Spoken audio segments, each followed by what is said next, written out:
Hello दोस्तों, स्वागत करता हूं आपका एक बार फिर से हमारे चैनल पर।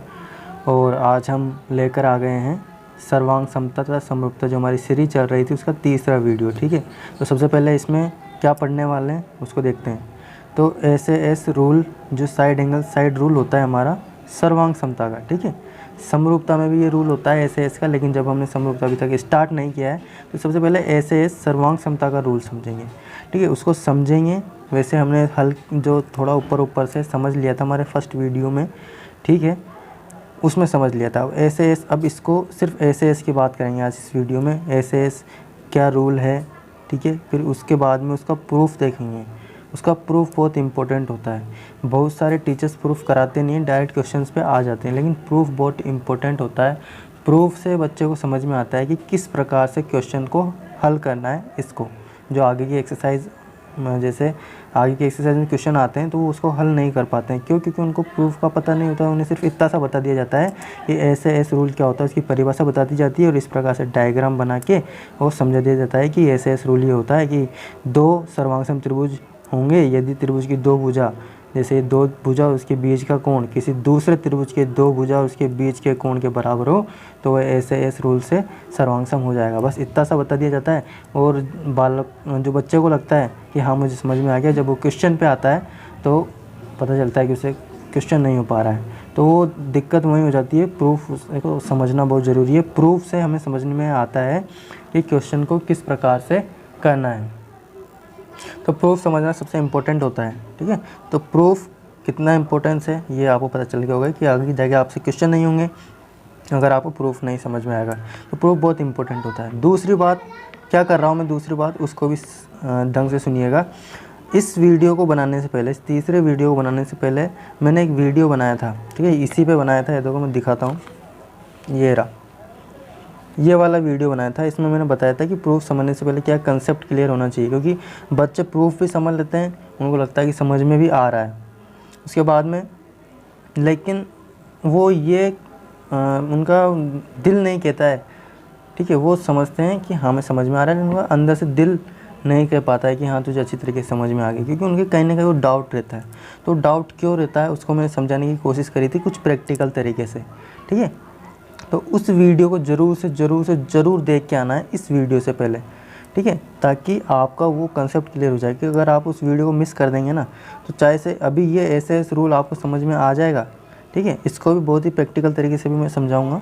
ये रूल आपको समझ में आ जाएगा, लेकिन वो जो डाउट है वो कहीं ना कहीं आपके दिमाग में रह जाएगा।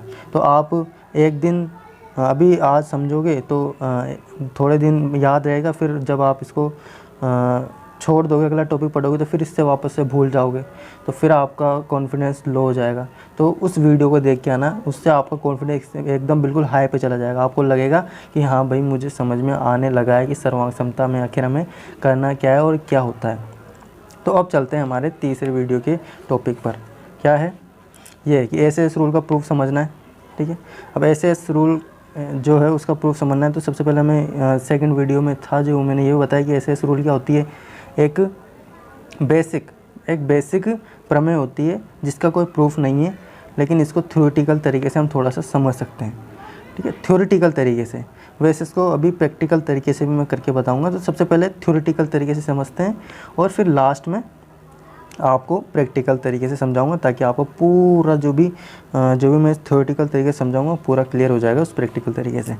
तो ठीक है, सबसे पहले हम समझते हैं थ्योरेटिकल तरीके से। वीडियो को एंड तक देखना है, स्किप नहीं करना है।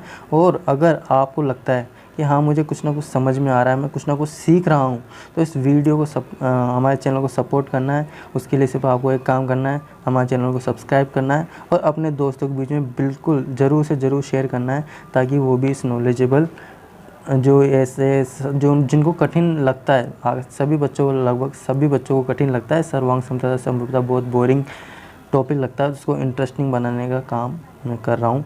तो अपने दोस्तों के बीच बिल्कुल शेयर करिएगा इसको। ठीक है, तो अब SAS रूल की तरफ चलते हैं, ज़्यादा लेट ना करते हुए बढ़ते हैं। तो सबसे पहले SAS रूल की परिभाषा मैंने बताई कि क्या होती है कि दो त्रिभुज, सर्वांग समता गुण है एक त्रिभुजों का जो दो त्रिभुजों में लगता है। ठीक है, दो त्रिभुज लेने ही होंगे हमें अगर हम सर्वांग समता पढ़ रहे हैं।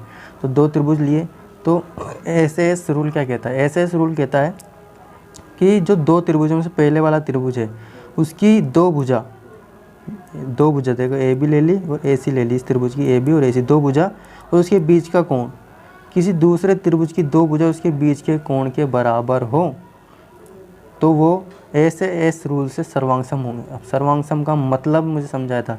अब बच्चे क्या करते हैं, कन्फ्यूज हो जाते हैं, ऐसे एस रूल से सर्वांगसम होंगे, ऐसे एस क्या आ गया। सर्वांगसम होंगे मतलब एक दूसरे की फ़ोटोकॉपी होगी, ये बात भी मैंने समझाई है बहुत अच्छी तरीके से सेकंड वीडियो में, तो उसको देख के ज़रूर आना है, ठीक है।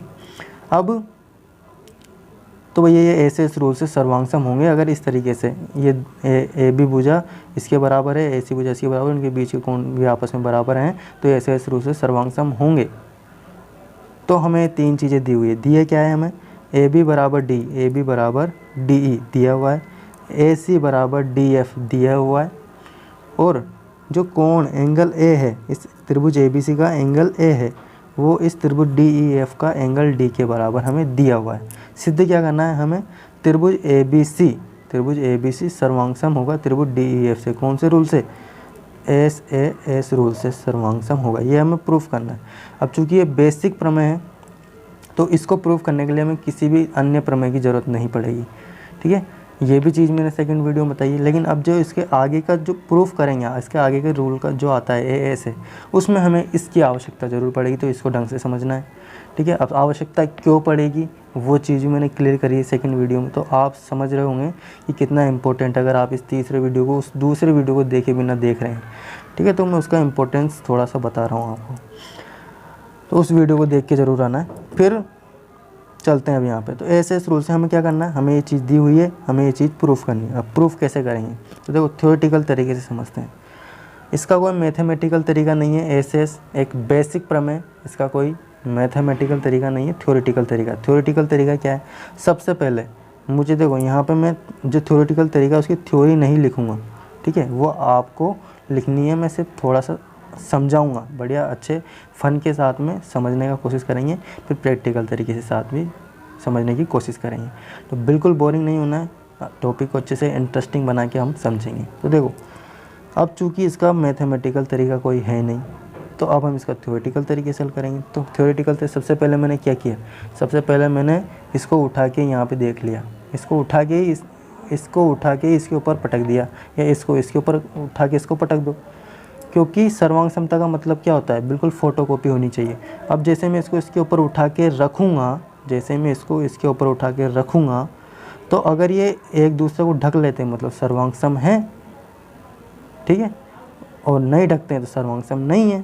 तो मैंने इस त्रिभुज ए बी सी को, सपोज त्रिभुज ए बी सी को उठा के त्रिभुज डी ई एफ पे रखा, और इस प्रकार रखा। अब कैसे ना कैसे तो रखना होगा ना, जैसे सपोज अभी ये बड़ा, अभी मेरे को पता नहीं है त्रिभुज सर्वांगसम है या नहीं है, ठीक है, सपोज ये त्रिभुज सर्वांगसम नहीं है, मतलब ये दोनों त्रिभुज आपस में बराबर नहीं है, तो एक बड़ा होगा एक छोटा होगा। सपोज मैंने इसको बड़ा मान लिया, इसको छोटा मान लिया, अब इसको इसके ऊपर रखूँगा, जैसे ये कोई बड़ा है और एक छोटा त्रिभुज है, इसको किस प्रकार से रख सकता हूँ, या तो इसको इस प्रकार से यहाँ पे रख सकता हूँ, या इसको इस प्रकार से यहाँ पे रख सकता हूँ, ठीक है, या इसको उठा के यहाँ से थोड़ा सा इस तरीके से रख सकता हूँ, तीनों कोनों में से एक कोने में रख सकता हूँ ना। तो इस त्रिभुज को मैंने उठा के कैसे रखा कि जो एंगल ए है ना वो डी पे आ जाए, एंगल ए कौन से एंगल पे आ जाए, इस त्रिभुज एंगल डी पे आ जाए, और भुजा ए भी इस डी ए पे आ जाए, अभी इसको रहने दो, ठीक है, ये वाला एंगल इस पे आ जाए, और ये जो भुजा है वो इस पे आ जाए, केवल इतना सा रखो, इसको उठा के इस तरीके से इस पे रखना है।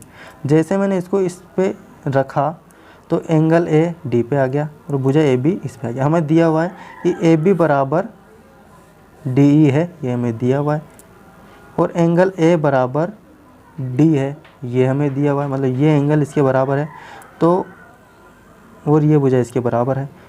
तो ये जो ए सी भुजा है वो कहीं ना कहीं इस डी एफ पे आएगी या नहीं आएगी, थोड़ा सा प्रैक्टिकल तरीके से समझो। अभी प्रैक्टिकल तरीके से समझाऊंगा, लेकिन अभी सिर्फ एज्यूम करो, ठीक है, सोचने की कोशिश करो। तो ये ए सी भुजा इस डी एफ पे आएगी या नहीं आएगी, आएगी, बिल्कुल आएगी। अच्छा, जैसे ये ए सी भुजा डी एफ पे आएगी तो हमें ए सी बराबर डी एफ भी दिया हुआ है, देखो नहीं दिया हुआ है, ए सी बराबर डी एफ भी हमें दिया हुआ है। अच्छा, तो अब हमें क्या समझ में आया, कि भैया ये भुजा इस पर आ रही है और इसी के बराबर है तो यहाँ से यहाँ तक आएगी इसकी, ये वाला एंगल इतना है तो इतना ही घुमाओ इसका है तो इतना घुमाओ इसका होगा, और ये ऐसी भुजा इसके बराबर तो यहाँ तक, तो ये त्रिभुज आ गया। अब सोचो ये भुजा इसके ऊपर ऐसे कैसे, इतनी लंबाई की इसके ऊपर आती है, ये भुजा इतनी लंबाई की इसके ऊपर आती है, तो ये भुजा इसके ऊपर आएगी या नहीं आएगी, आएगी या नहीं आएगी, ये बताओ, आएगी ना। मतलब ये भुजा इसके ऊपर आ जाती है, और जब तीनों भुजा एक इस त्रिभुज की तीनों भुजा इसके ऊपर आ जाती है, जस्ट इसके ऊपर, तो ये इसको पूरी तरीके से ढकेगा नहीं ढकेगा, पूरी तरीके से ढकेगा। और जब पूरी तरीके से ढकेगा तो त्रिभुज सर्वांगसम होंगे या नहीं होंगे, त्रिभुज सर्वांगसम होंगे। और त्रिभुज सर्वांगसम होंगे किस नियम से होंगे, ऐसे एस नियम से, क्योंकि हमने किसकी सहायता सिद्ध किया है, इन तीनों जो चीज़ें इस रूल में दी हुई है उनकी सहायता सिद्ध किया है। तो सर्वांगसम किस रूल से होंगे, ऐसे एस रियल से, इसीलिए सिद्ध हो गया हमारा त्रिभुज ए बी सी सर्वांगसम त्रिभुज डी ई एफ, किस रूल से, ऐसे रूल से। मैंने यहाँ प्रूफ में कुछ नहीं लिखा जितना, लेकिन मैंने जितना भी बोला है ना वो यहाँ पे इस प्रूफ में लिखना है थ्योरेटिकल तरीके से, ठीक है। अब इसको थोड़ा सा प्रैक्टिकल तरीके से समझते हैं। प्रैक्टिकल तरीके से कैसे समझेंगे, जैसे सेकंड वीडियो में मैंने समझाया था, मैं वही माचिस की तीलियाँ लूँगा, ये कुछ इस प्रकार से माचिस की, देखो सभी एक बराबर की है, सभी तीलियाँ एक साइज़ की है, ठीक है। तो मेरे को 2 एंगल बनाने हैं, 2 त्रिभुज बनाने हैं, तो 6 चाहिए, वहाँ 6 ही है। तो अब मैं इससे त्रिभुज बनाता हूँ वैसे वैसे, तो मैं यहाँ पे इसको यहाँ पे रखता हूँ।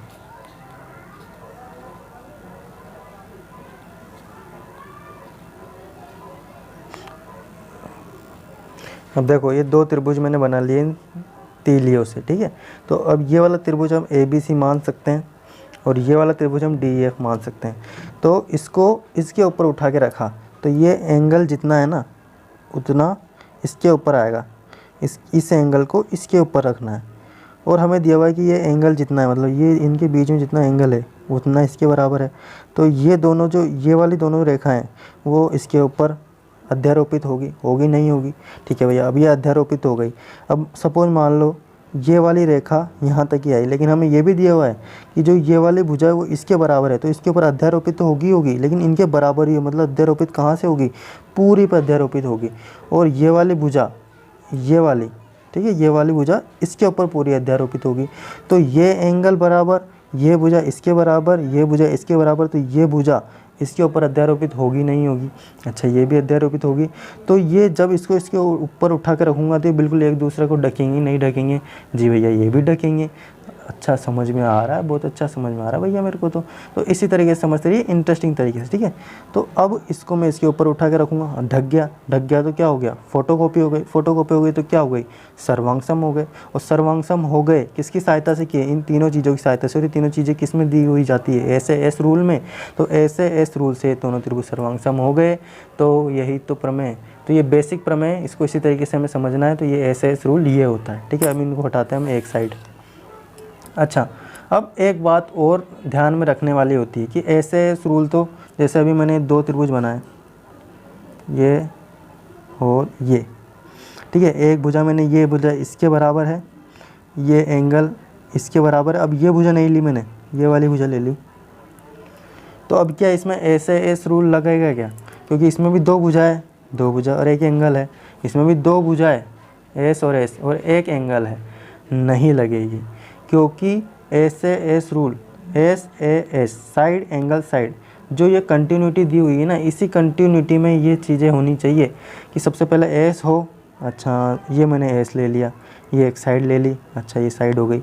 उसके बाद में एंगल हो, अच्छा भैया ये भी एंगल ले लिया, इसमें भी एंगल, इसमें भी एंगल, फिर साइड हो, मतलब साइड एंगल, अब साइड होनी चाहिए। तो ये वाली साइड होनी चाहिए थी, ये वाली साइड होनी चाहिए थी, ना कि ये वाली। लेकिन उसने साइड एंगल फिर ये वाली साइड न देखिए, ये वाली साइड बराबर दी, तो इसमें ऐसे एस नहीं लगेगा। क्रम सही होना चाहिए, चाहे से वो एंटी क्लॉकवाइज हो या क्लॉकवाइज हो, लेकिन क्रम होना चाहिए, तभी जाके ऐसे एस लगती है। तो ये बात भी हमें ध्यान रखना है, ठीक है। तो आज बस इस वीडियो में इतना ही। अब इसके बाद में SAS के बाद में फिर हम इसकी नेक्स्ट प्रमेय वो सिद्ध करेंगे इसी प्रैक्टिकल तरीके से, ठीक है, बिल्कुल आसान भाषा में इसी तरीके से हम उसको प्रूफ करेंगे। अब उसमें देखिए इस सेकंड वीडियो का ASA को प्रूफ करेंगे SAS के बाद। SAS हमने प्रूफ कर लिया, अब ASA किसकी सहायता से प्रूफ होगी, SAS की सहायता से। तो इसके लिए हमें SAS आनी चाहिए, हमने समझ लिया, हमें SAS आ गई। और इसकी सहायता क्यों ले रहे हैं ये समझने के लिए हमें सेकंड वीडियो देखना पड़ेगा, उसको भी देख के आइएगा। फिर उसके बाद तीसरा जो चौथे वीडियो में ASA रूल समझेंगे अच्छी तरीके से, आसान भाषा में, सिंपल स्वीट और शॉर्ट तरीके से, ठीक है, बहुत ही आसान भाषा में समझेंगे और आपके लिए इस टॉपिक को बिल्कुल इंटरेस्टिंग बनाने का प्रयास करेंगे। तो अभी इस वीडियो में केवल इतना ही, ठीक है। अभी ये सिर्फ प्रूफ करा रहे हैं अभी तो, ठीक है। SAS फिर इसके आगे की जितने भी सर्वांग संहिता के जितने भी रूल है उसके प्रूफ कराएंगे, फिर इनके क्वेश्चंस भी कराएंगे, ठीक है। पूरी सीरीज़ है, जैसे अभी ये SAS है तो इस रूल के क्वेश्चंस की एक अलग से वीडियो आएगी, जैसे प्रूफ की अलग से वीडियो तो इसके क्वेश्चंस की अलग वीडियो आएगी। तो सबसे पहले प्रूफ कंप्लीट कर लेते हैं हम, ताकि हमें थोड़ा वो समझ में आए, फिर जब हम क्वेश्चन करें तो हमें इनसे हेल्प मिलने वाली है। जब हम प्रूफ करना सीख जाएंगे तो हम क्वेश्चन करना भी आराम से सीख लेंगे। तो इसलिए मेरा मकसद सबसे पहले प्रूफ कराना है, उसके बाद में फिर हम क्वेश्चन करेंगे।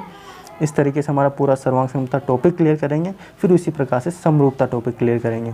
और इससे जुड़े सभी जितने भी चीज़ों की हमें आवश्यकता पड़ेगी, आपको कहीं ढूंढने की, कहीं घूमने की, कहीं भटकने की ज़रूरत नहीं है। सिर्फ इसी YouTube चैनल पर सभी इस टॉपिक को पूरा क्लियर कराया जाएगा, ठीक है। सिर्फ आपको एक काम करना है, हमारा चैनल यदि आपको यहाँ हमारे चैनल में जो आपको कंटेंट दिया जा रहा है वो यदि आपको पसंद है तो हमारे चैनल को सब्सक्राइब करना है, शेयर करना है, लाइक करना है और कमेंट ज़रूर करना है आपको किस तरीके से, आपके क्या क्वेश्चंस है इस टॉपिक से रिलेटेड। अगर आपके दिमाग में कुछ और क्वेश्चंस जो जिनका जवाब मैं नहीं दे पाया तो वो क्वेश्चंस आपको कमेंट बॉक्स में लिखने हैं, ठीक है। और हाल चाल तो पूछ ही सकते हो कमेंट में, अगर कोई डाउट क्वेश्चन ना हो तो, ठीक है। तो कमेंट कीजिएगा, लाइक कीजिएगा, शेयर कीजिएगा, सब्सक्राइब कीजिएगा। Thank you.